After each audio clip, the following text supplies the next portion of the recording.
Okay, let's try converting some fractions to decimals. So let's start with 25 over 10. So for this first slide, I'm going to try to rewrite these in expanded form like we saw in the last video. So I want to write 25 as 2 tens plus 5 ones all over 10. And now I can separate this into two fractions. 2 times 10 over 10 plus 5 over 10. And in this first fraction, the 10's cancel. So I have 2 times 1 plus 5 over 10. And we saw in the last video that that is 2 and 5/10, or 2.5. Now what about 56 over 100? Well, 56 is 5 tens plus 6 ones over 100, which is 10 squared. So I have 5 times 10 over 10 squared plus 6 over 10. I can cancel 1 10 from top and bottom. So I get 5 over 10. Oh, this was a 6 over 10 squared, sorry.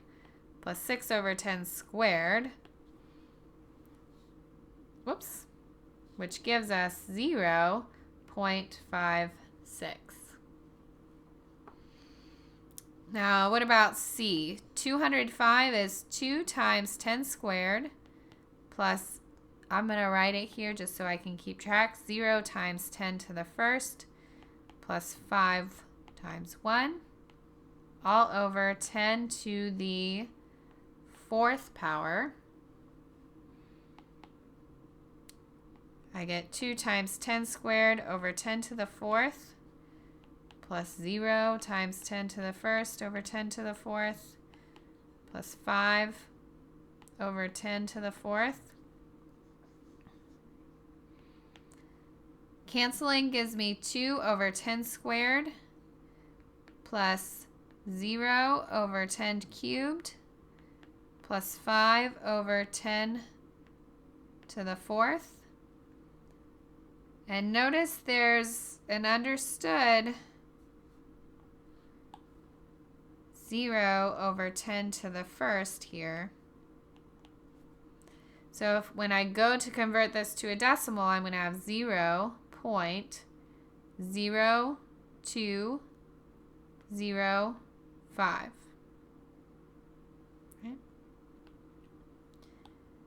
All right, now when you look at these, hopefully you see a pattern, right?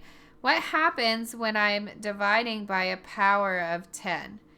It just moves the decimal that would have been on the numerator to the left the same number of times as there are zeros. So this was 10 to the fourth in the denominator, so I move it to the left 4 places and I get a 0 up front. Right? Similarly here, this was 10 squared. It moves that decimal to the left 2 places. I'm going to erase this though because that's kind of bad notation to write it in your fraction. All right, so you want your students to see that pattern. Now what if I don't have a fraction? Whoops. And what if I don't have a fraction that has a power of 10 in the denominator? So here I have 7 over 2 to the 6th. You're not allowed to pull out your calculator, so what are you going to do? Well, we want powers of 10 in the denominator. What do I need to multiply 2 by to get 10? 5, right? I need to multiply 2 by 5. And since I have 6 2's, I'm going to need 6 5's. So what I want to do is rewrite this as 7 over 2 to the 6th. And now I'm going to multiply numerator and denominator by 5 to the 6th.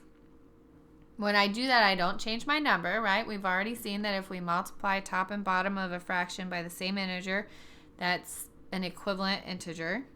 So I have 7 times 5 to the 6th up top. On the bottom, since I have the same exponent, I'm allowed to rewrite this as 2 times 5 to the power 6. which is 10 to the power 6. On top, here I am going to pull out my calculator to find 5 to the 6. I'm going to have 7 times 5 to the 6. That gives me 109,375.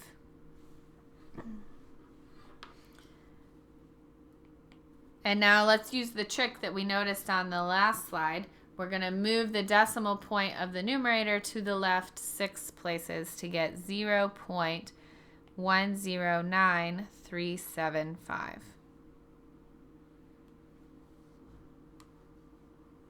All right, what about B? Well, I still don't have a power of 10 in the denominator, but I do have some 2's, 2 cubed, and I have some 5's, 5 to the 4th. I haven't changed anything yet. I need to pair, for every 2, I need to pair it with a 5 so that I can get a 10, right? I've got 3 2's, and I've got 4 5's. So I've got 1 extra 5. So what do I need to do? I need to multiply top and bottom by 2 so that I can have 1 more 2 to pair with that extra 5. Okay, so I'm going to multiply by 2 on top and bottom. So that's going to give me 2 over 2 to the 4th times 5 to the 4th. And now they have the same exponent, so I can combine them as 2 times 5 all to the power 4. And that gives me 2 over 10 to the 4th. And so let's use our trick again. I can move the decimal 4 places to the left. Whoops. Oh my goodness. And get 0.0002. All right, let's turn the page now. What about 1 over 125? Well, the first thing I want to do is factor the denominator. So 125, you could draw a factor tree if you needed to. I'm going to get 5 times 25 and then 5 and 5. So this is 5 cubed. So I have 1 over 5 cubed. Now what do I need to multiply top and bottom by to get a power of 10 in the denominator? Well, for every 5, I want to pair it with a 2. So since I have 3 5's in that denominator, I'm going to pair them with 3 2's. So I have the product of 3 2's, I should say. 2 cubed times 5 cubed. Whoops. And I need, if I do it on the bottom, I got to do it on top, right? So I get 8 on top and 10 to the power 3 on the bottom. I jumped a step here, right? I have the quantity 2 times 5 cubed in the denominator. 2 times 5 is 10.